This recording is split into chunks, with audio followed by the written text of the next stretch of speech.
ክብር ለኢየሱስ ይሁን። ደስ ብሎኛል። ስጦታው በጣም ትልቅ ስለሆነ ሳይሆን ሐሳቡ ደስ ብሎኛል። ኢየሱስ ጌታ። እኔ ደግሞ አንድ ነገር ነው ያለኝ። መጽሐፍ ቅዱስ የእግዚአብሔር አንተ ከኔ ብር ትጠብቃለህ፣ እኛ ብርና ወርቅ የለንም፣ ግን ያለንን እንሰጣለን ብሎ ጸለየለት ይላል። ሲጸልይለት ሽባነቱ ተተረተረ ይላል። እኔ እጅ ቅባት አለ። ደመቀ መጀመር ብቻ ሳይሆን የሚያስፈጽም ቅባት አለ በእኔ ውስጥ። አሜን በሉ። ስለዚህ ይንበረከካል። እናንተ እጆቻችሁን ትዘረጋላችሁ። እግዚአብሔር ፍጻሜውን እንዲያሳምር በድል እንዲሄድ ዛሬ እንደጀመረ እንዲቀጥል እግዚአብሔር አምላክ በሞገስ በሰው ሁሉ ፊት እንደገና በከተማይቱ ላይ በኃይል እንዲያስወጣ ታላላቅ አደባባዮች ላይ ክሩሴዶች ላይ እንዲያገለግል ይቻላል። እግዚአብሔር በሱ ሌሎችን ትውልዶችን እንደገና ይወልዳል።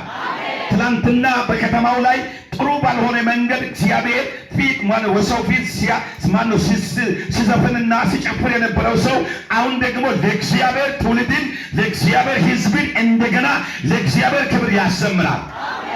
የዝማሬ ቅባት፣ የቅኔ ቅባት እግዚአብሔር አምላኩ በኦሮምኛ፣ በአማርኛ፣ በወላይተኛ በተለያዩ ቅባት በላዩ ላይ በኢየሱስ ስም ይገለጥ። ኃይል በላዩ ላይ ይገለጥ። ጀንጫን ኃይል ጥንካሬ ይተላለፍ። አለይኩኝ በጌታ በኢየሱስ ስም ይተላለፍ። ይሄ ቅባት በኢየሱስ ስም እስከ ፍጻሜ ያራምደው። አንደበቱ በኢየሱስ ስም የተቀባ ይሁን። ምላሱ የተቀባ ይሁን። ግንባሩ የተቀባ ይሁን።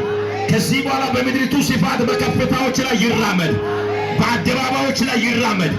በኢየሱስ ስም ክሩሴዶች ላይ ይራመድ። በሰው ሁሉ ፊት ተቀባይነትን ያግኝ። ሰማያዊ ጥሪ በኢየሱስ ስም ደርሶታል። ከዚህ በኋላ እስከ ዓለም ፍጻሜ ይራመድ።